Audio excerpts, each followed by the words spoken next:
নমস্কার বন্ধুরা, তাতাই মা বাবা ব্লগে আপনাদের সকলকে স্বাগত।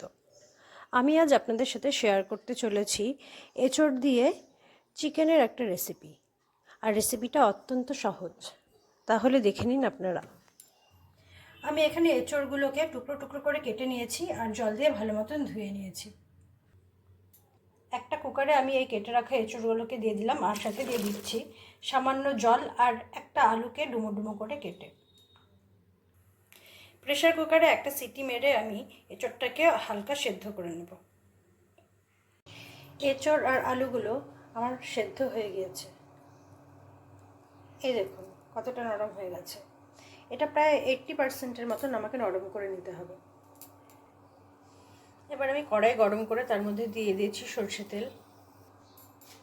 তেল গরম হয়ে গিয়েছে, তাই এখন আমি সেদ্ধ করে রাখা এঁচোড় আর আলুগুলোকে এর মধ্যে দিয়ে দিচ্ছি। কিছুটা নুন দিয়ে আমি এঁচোড়গুলোকে একটু ভেজে নেব। এঁচোড়গুলো ভাজা হতে হতে এদিকে আমি মশলা তৈরি করে নিচ্ছি। তার জন্য আমি এখানে নিয়ে নিয়েছি কুচনো পেঁয়াজ, একটা মিক্সির বাটিতে নিয়ে নিয়েছি কিছুটা চার মগজ, 3-4টে কাজুকে আমি টুকরো টুকরো করে নিয়েছি। এর মধ্যে দিয়ে দিচ্ছি আদা, রসুন, একটা কাঁচা লঙ্কা, একটা টমেটোকে আমি এখানে টুকরো টুকরো করে কেটে দিয়েছি। দিয়ে দিচ্ছি গোটা জিরে, দিয়ে দিয়েছি গোটা ধনিয়া। আপনারা গোটা ধনিয়া আর জিরের বদলে চাইলে জিরের গুঁড়ো আর ধনের গুঁড়ো ব্যবহার করতে পারেন। এখন এই সব কটা মশলাকে আমি বেটে নেব। মশলাটা আমার তৈরি হয়ে গিয়েছে। এদিকে এঁচোড়গুলো আমার ভাজা হয়ে গিয়েছে। এখন এগুলোকে তুলে রেখে দেবো। কড়াইতে এখন আমি আবার তেল দিয়ে দিচ্ছি।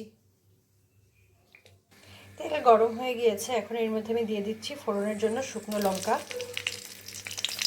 গোটা জিরে আর তেজপাতা। এখন আমি এর মধ্যে দিয়ে দিচ্ছি কুচিয়ে রাখা পেঁয়াজগুলো।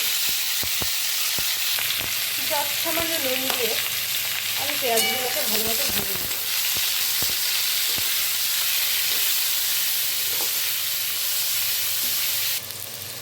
পেঁয়াজগুলো লালচে হয়ে এসেছে, তাই এখন আমি এর মধ্যে বাটা মশলাটা ছেড়ে দিচ্ছি। তারপর রঙের জন্য আমি এর মধ্যে দিয়ে দিয়েছি শুকনো লঙ্কা গুঁড়ো আর হলুদ গুঁড়ো। এবার আমি মশলাটাকে কষিয়ে নেব। মশলাটা অনেকটা কষে এসেছে, এদিকে আমি কয়েকটা চিকেনের টুকরোকে আরও ছোট ছোট করে পিস করে নিয়েছি, আমি মশলার মধ্যে ছেড়ে দিচ্ছি।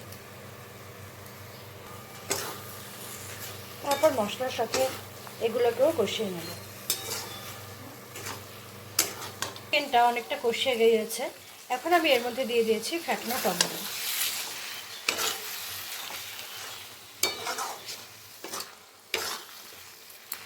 এখন আমি আরেকটু কষিয়ে নেব।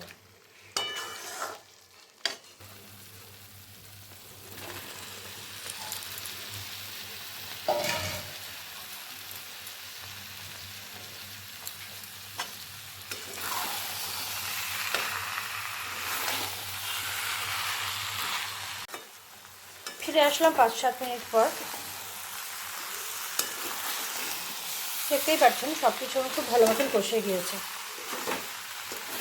আমি এখন এর মধ্যে কিছু পরিমাণে জল দিয়ে ফুটিয়ে নিব, তারপরে ফিরে আসবো আপনাদের সামনে। তৈরি করে নিয়েছি আমি চিকেন দিয়ে এঁচোড়ের তরকারি। তাহলে বন্ধুরা, আমার আজকের এই রেসিপিটি আপনাদের কেমন লাগলো তা অবশ্যই আমাকে কমেন্ট করে জানাবেন। আর ভালো লাগলে আমার চ্যানেলটিকে সাবস্ক্রাইব করে আমার পাশে থাকবেন। আজকের মতন আমি আমার ভিডিওটি এখানেই শেষ করছি। ধন্যবাদ।